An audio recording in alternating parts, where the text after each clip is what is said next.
here with the Harvesting Hope Virtual Summit, and I have a real treat for you today. I am honored to be interviewing Tiffany Cruikshank. She is the founder of Yoga Medicine and just a brilliant human being. I'm so excited to have her on. Tiffany, welcome. Thanks, Hope. Thanks for having me. Awesome. Well, so Tiffany and I were just chatting about the people that are watching this summit today, and I'm really excited because you have such an amazing story and you have such amazing offerings to people. The list is extensive. I was on your website for about an hour. I was like, oh my gosh, this is awesome. But I want you to tell me about yourself. Tell the listeners about yourself. Like, who are you? What do you do? Who do you help? Yeah, I think the main thing I do right now is yoga medicine. And our whole goal is really bridging the gap between yoga and the medical world. We train teachers really just to understand the body, both from an Eastern and Western perspective, so that they can be of service to doctors and healthcare providers and approach the body from a multidimensional understanding of the body.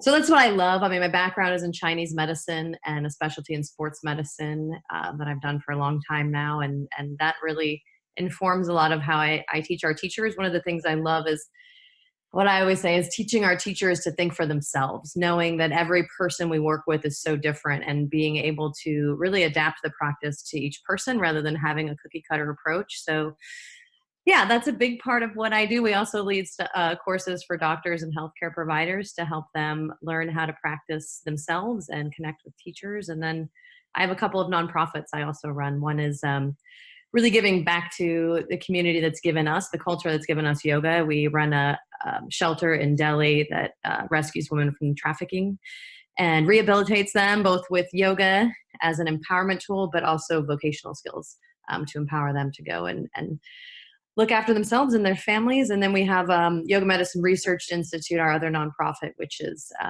conducting research on the medical benefits of yoga. So, and the first one I mentioned is Yoga Medicine Seva Foundation. I don't think I said the name. Awesome. Awesome. I am so inspired. And one of the nonprofits you were talking about, human trafficking is becoming a bigger issue in our area. And so groups and nonprofits are popping up everywhere because it is something that's just, it's a global problem. So, Yeah. Oh my gosh, I'm so excited for everything that you're doing. And if that's not already like ooh, I want to know more, I don't know what is. But you kind of talked about, so you're a yogi and you've been practicing yoga for like 2 decades. Is that right? Right around there or so? I guess it's 3 decades, yeah, since I was 14. So oh my gosh, I love it. Coming up on my 40th. I love it. So one of the questions I always like to kick off the interview with, because it always interests me, is what did you want to be when you were younger? I started studying it when I was 14. So, I mean, for me, it's kind of always been in my path. It's one of the few things that hasn't changed in my life over the decades.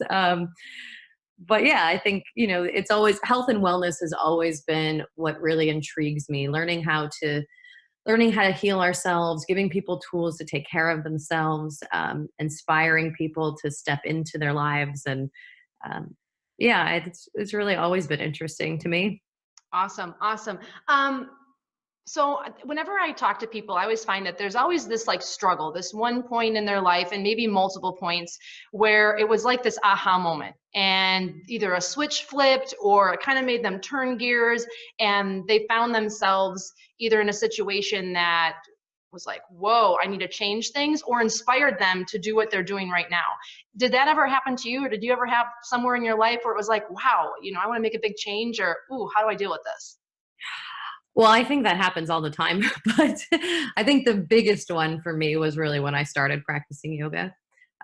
So in my early teens, I was quite a troublemaker. My parents sent me off on a wilderness program and it changed my life. I mean, I was out there and we can all imagine what life was like at 14. You're trying to find yourself and figure out where your place is in the world. And your parents know nothing. Yes.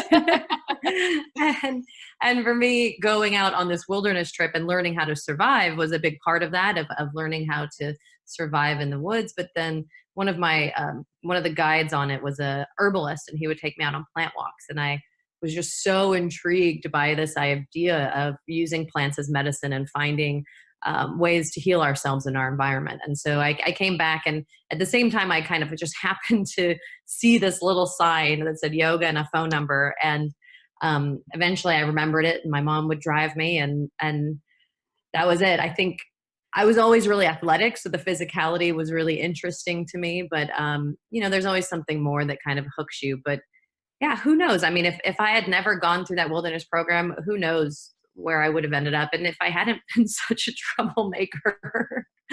and I think that's what gives me a lot of compassion for the people I work with, even now, so many years later, is having struggled so much as a teenager with depression and all sorts of other things, is being able to have some of that compassion still, and still remember those experiences really vividly.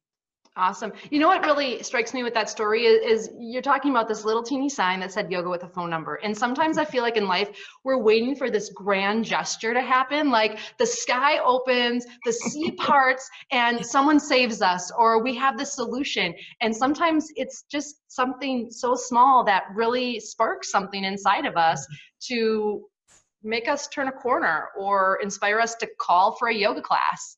Yeah, it's interesting. And I look back on it now, it was so tiny, and it was on such a busy road. I don't even know how many times I had to pass it before I remembered it. I love it. I love it. I'm curious, what is one thing that you do, and I'm sure there's many things, and you can add more if you want, but what is one thing that you do every day that's essential for your happiness? I mean, definitely meditation. I mean, it's something that's really accessible, and for me, it's really helpful. I prefer to do it in the morning, and so it kind of sets the mood for my day. And sometimes we wake up, and I mean, I'll often turn and look at my phone and my emails and things, and it's easy to wake up and feel overwhelmed and stressed, or maybe what's coming up in your day, or maybe you're excited about your day, and maybe it just kind of helps level things off to keep you focused. For me, it's the one thing that can do so many different things for me. And it can just be short, if I'm rushed on time, just having a few minutes can be really helpful. So yeah, that's my one thing.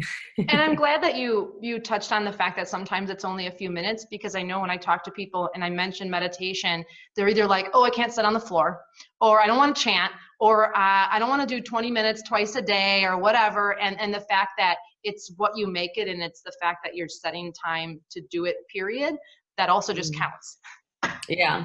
That muscle of just repeating something. I think it's something we see in business. We see it in medicine for sure, how important it is in the medical world to really look at the small changes we're able to make and stick to over time, versus the fad detox or fast we do for a week or a month that really has very little impact on our health in the long term of things. And so yeah, I'm a huge believer in, the small things we can do. I feel like I'm always telling my students and my patients, sometimes it's just better smaller, find something that you could really commit to really make it easy for you to do, because the power comes in the long term, I think. And we see that in the nervous system. We see that in so many different things. And feel successful about, you do one thing and you commit, and it's whoa, and that's a new muscle, like you're saying. And then you feel oh, I can do this and I can do this. Hey, I can do a lot of things.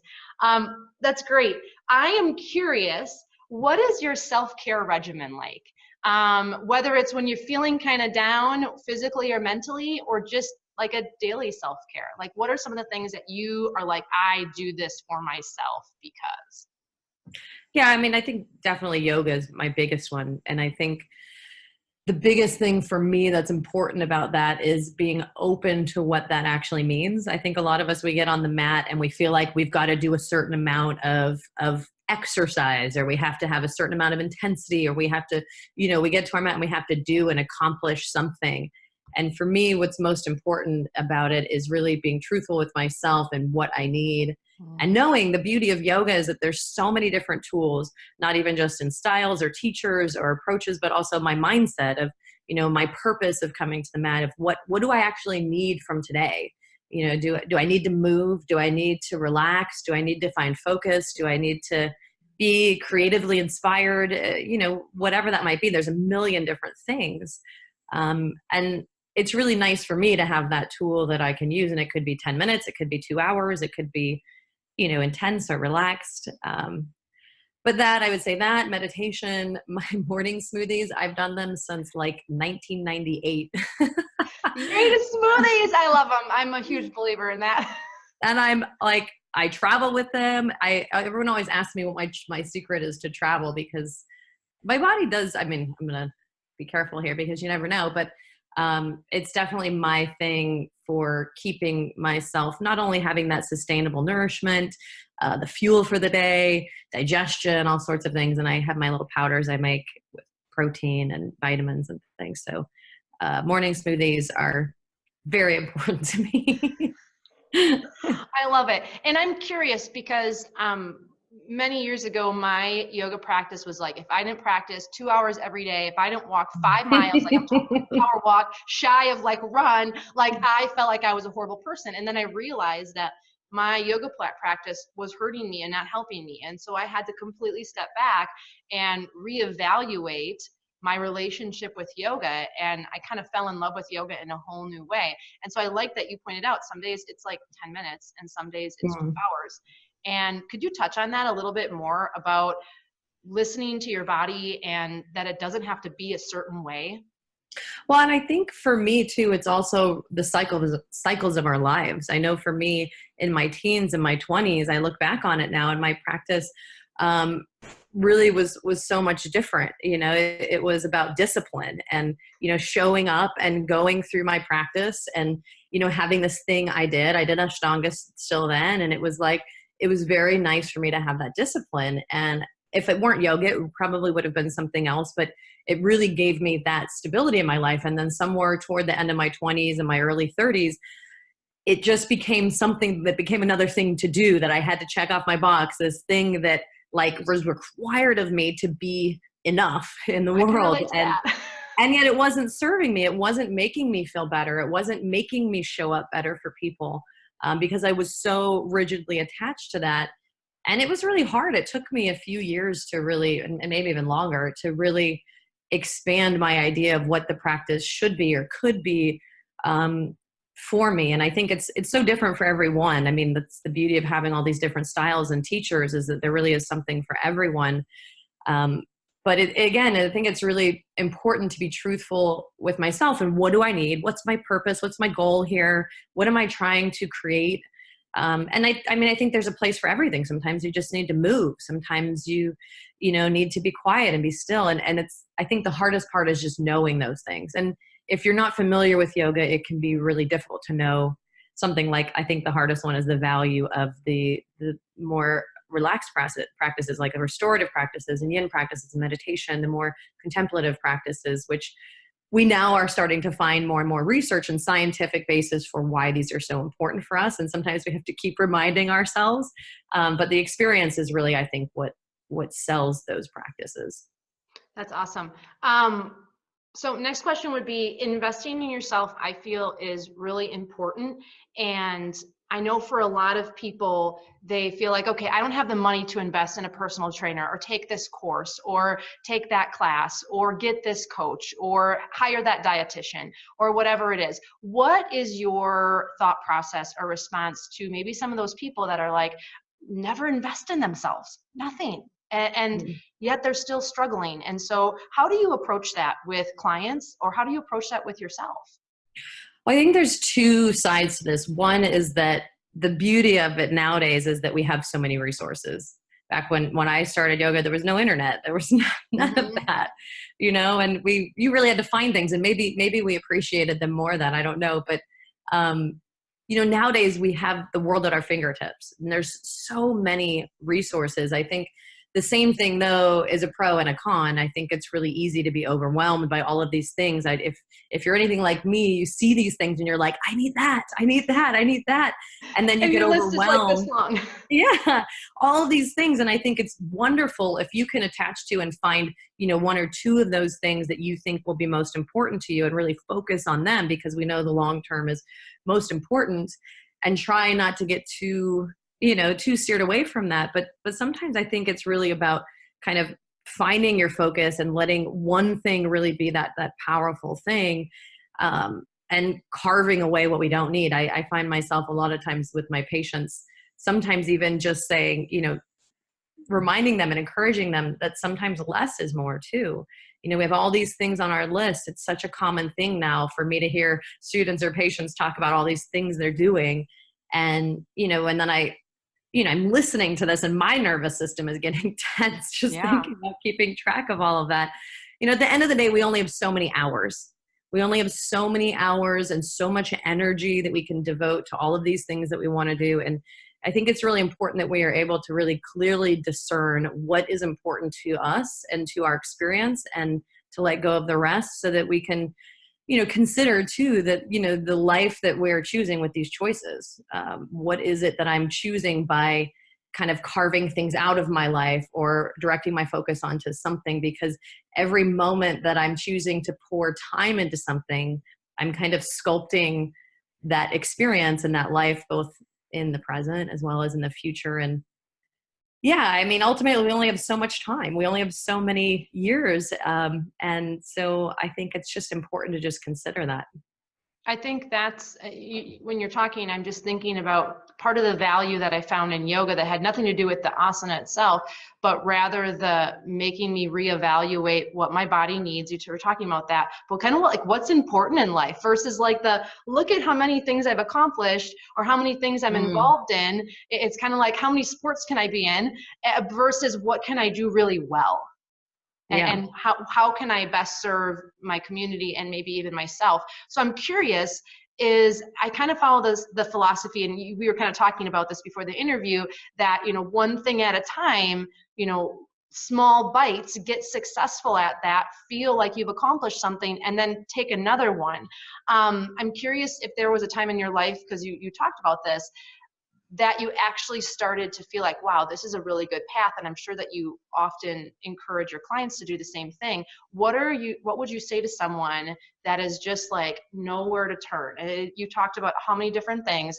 How do you figure out what that bite is? Like, how do you know what to do first? I mean, I think one of the things I'm always reminding people of is this idea of, you know, and this is a much bigger question than what I'm going to boil it down to, because it requires a lot of, I think, sitting with it and probably silence and contemplation. But this idea of really being honest with ourselves and seeing ourselves as an observer, and recognizing what our strengths are. What is it that I'm really actually good at? This idea that we're kind of really designed for something, and what is it that I really enjoy? And then it's kind of like a triangle for me. Like, where does what I'm good at, what I enjoy, and what the world needs, where do those all intersect to create something that's not just sustainable for me, but like everyone around me? Because one, we know that a business is going to thrive, obviously more if there's a need for it. But more importantly, I think, is this idea of this support and this network that we create when we, you know, think about not just ourselves, but our role in the bigger picture of the world. And it kind of, I think, opens us up to a sense of freedom, of not having to feel the weight of the world on our shoulders to do this one thing, but to see it as, you know, existing within a support mechanism as well. But yeah, I mean, I think boiling all that down to what are my strengths and what do I really love is the hard part. And, you know, I find for a lot of people, it oftentimes requires thinking less.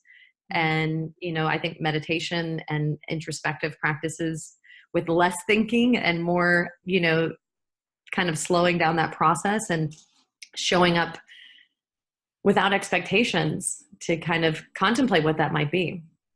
That can be a challenge, that idea of showing up without expectations.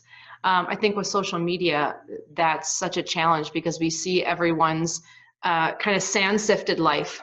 And then we look at ourselves and we go, well, I suck. You know, look at how many things they're accomplishing and look at how great and fabulous they are. And here I am, like, trying to, you know, whatever. That can be a real challenge. But can you say that again, the triangle? Because I felt like that was so great and that I think would resonate with so many people. What were in the triangle? Yeah, you know, what are my strengths, my unique things that I'm good at? Like, are you really good at math? Are you really outgoing? Are you, you know, whatever that might be? It could be a lot of different things. What are my strengths? What's my passion? What do I really love doing? What lights me up? And then what does the world need? You know, that relates to all of those things. How do I find something? And I think it makes it also sustainable because I'm working from what I'm good at, what I love, but then also what is really needed from me. And, those are big questions. So I don't think you have to tackle them all at once. I think, you have an intuition, maybe you have an idea of what that is, and you go and you try it.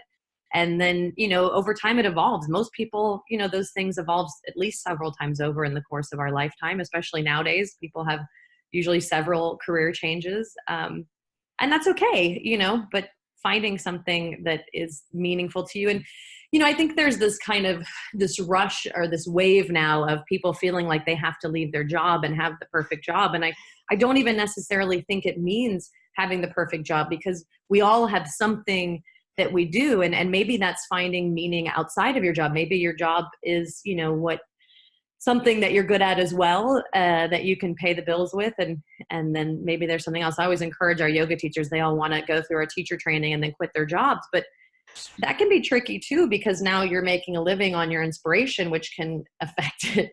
So, I mean, there's a balance. That's inspiring. Yeah, it could be your job. It could be something you would do outside of your job. And for each person, that's going to be really different in your tolerance for change and financial stress maybe, or whatever that might be. I just really like the triangle, because I'm always curious about people when they were younger, because I believe that we're born with a gift and a talent and something to offer the world. And somewhere along the lines, for so many human beings, we forget that, or we disconnect with it, or it's like, ooh, a cat, or we're told you have to do this. This is the next step in life. You have to go to college, or you have to go to trade school, or you have to do whatever. And we forget that we have this very unique talent. And so I'm always curious, going back to that, are you doing it? Are you not doing it? So that's why I'm always curious, what did you want to be when you were little? What were you like? Do you have any insights to that? And I think it's not always even necessarily what you were as a kid, although I do think those characteristics do, stay pretty steady over our lifetime. I think it's, it's this nature versus nurture thing too, which is, to me, it's undeniable. Even watching my husband's kids, my stepkids, you see it. We have a daughter and a son, and they're so polar opposite, the same circumstances pretty much, but it's crazy. You can't deny that there's these ingrained strengths that we all have. And sometimes it's gaining the insight to be able to see them. Obviously we have other things potentially like depression or self-esteem that can limit us to really seeing what we're good at. But every single one of us have usually many of these, at least a few of them. And that might be one or two things that are really big. And that might be several things that are strengths to us. And it's really cool, I think, just to see that every person really has those. And yeah, sometimes I think it's just getting out of our own way. At least that's been my experience of being able to let go of perfectionism and my own self-judgment and things like that I think are helpful. I love it. If you can temporarily. So I'm curious if you have a coach or a teacher or a mentor that you still work with at this point in your career, in your job, in your life. And if you do you feel like that has paid off? Do you feel like that's essential? Why or why not? I don't have anyone officially per se. I have a lot of people I look up to, but not anyone that I specifically go to other than maybe my husband. I think he runs tech startups. And so he's really savvy on the business side. So if I have big decisions, sometimes I'll run and buy them. But ultimately, I think for me, what's important for my business, at least, and in my own personal life, is really sitting with it. I know it sounds really cliche to go with your gut, but I don't know. That's just how I operate. If I can visualize something, to me, that's half the battle. I have to be able to see it kind of come to life. And if I can't, then it's not even something I'll consider taking on. But yeah, in my business, I just keep coming back to what's important to me. There's a million things you can do in the yoga world right now. And I think a million things that would be really fun to do. But I think there's only a few things that I'm really good at and that the world needs and that I enjoy. So going back to that triangle. Yeah.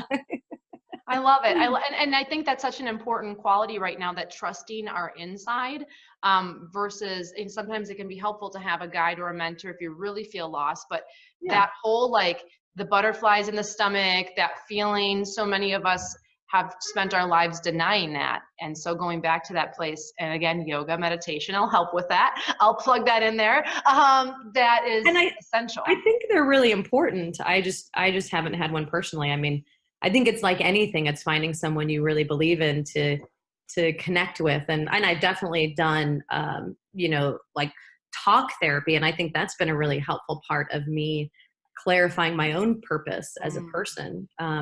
And kind of like anything, like any medical provider or coach that you would find, it really is just about finding the right person. Agreed. Same thing of finding a doctor, finding whoever. It's a yoga teacher. You're not going to jive with everybody. Yeah, exactly. Okay. So I'm curious, in your own words, what does it mean to living your best life?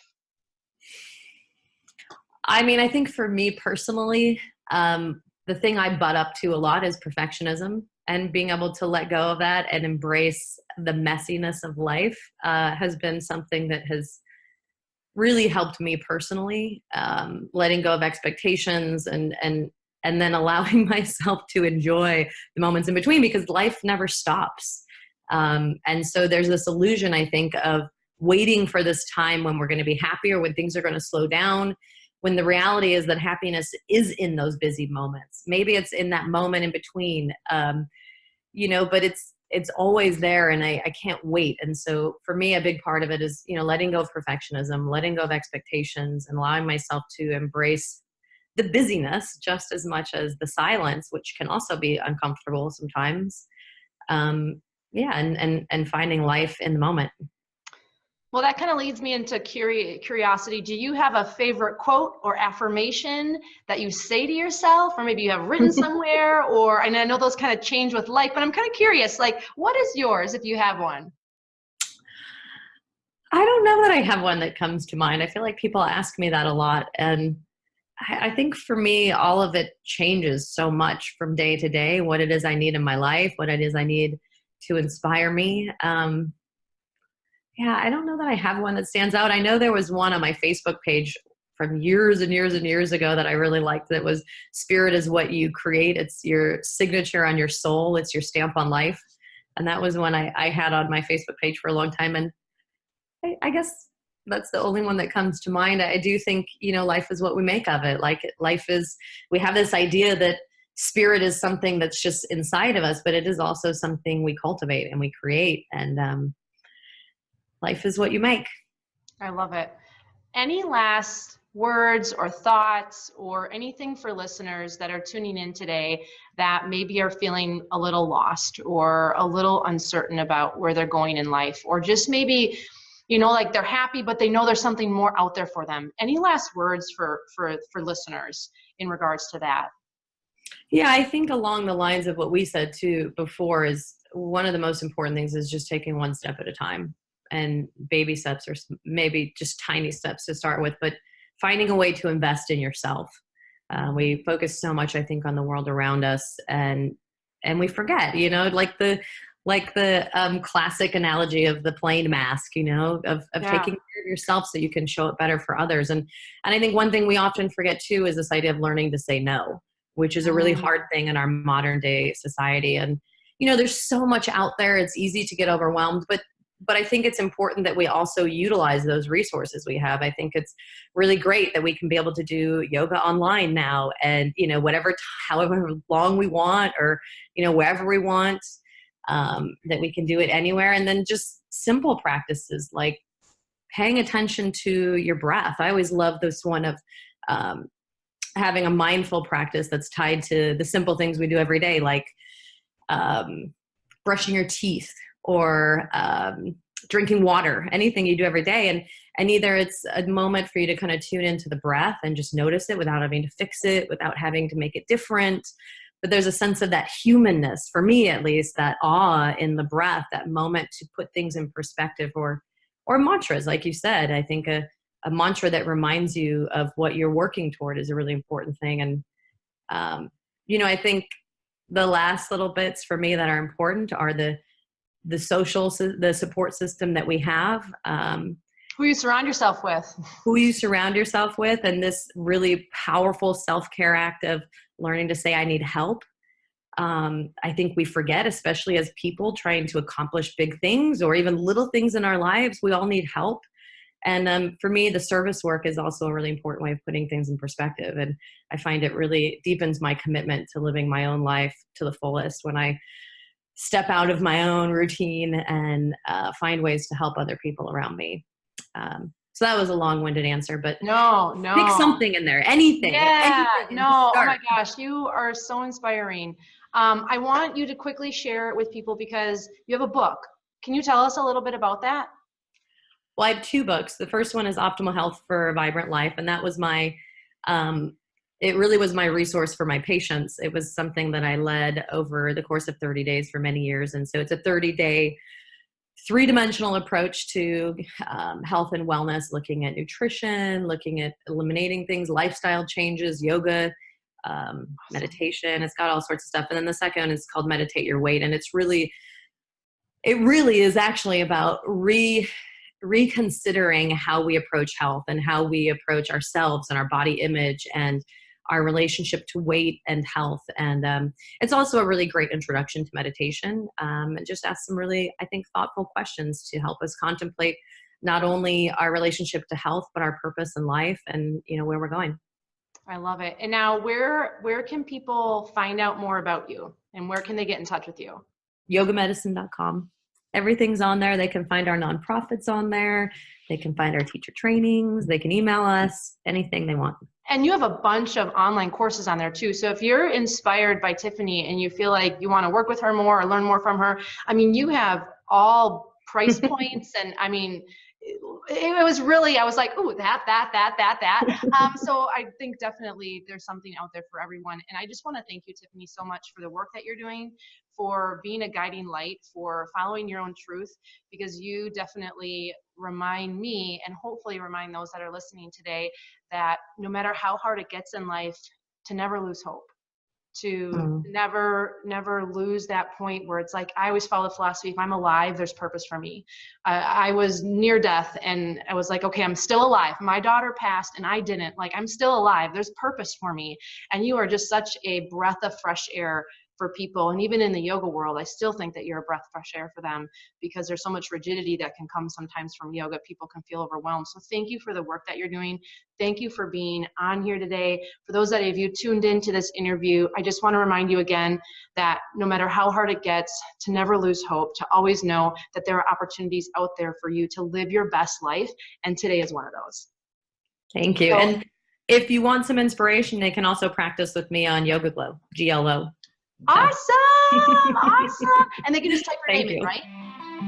Yeah, I'm one of the teachers on there. So yeah, awesome. Tiffany, thank you. From the bottom of my heart. I cannot wait for this interview to go live. Thank you for tuning in today, and we will see you guys for the next interview. Thank you. Thanks for having me. Yeah, you're so welcome.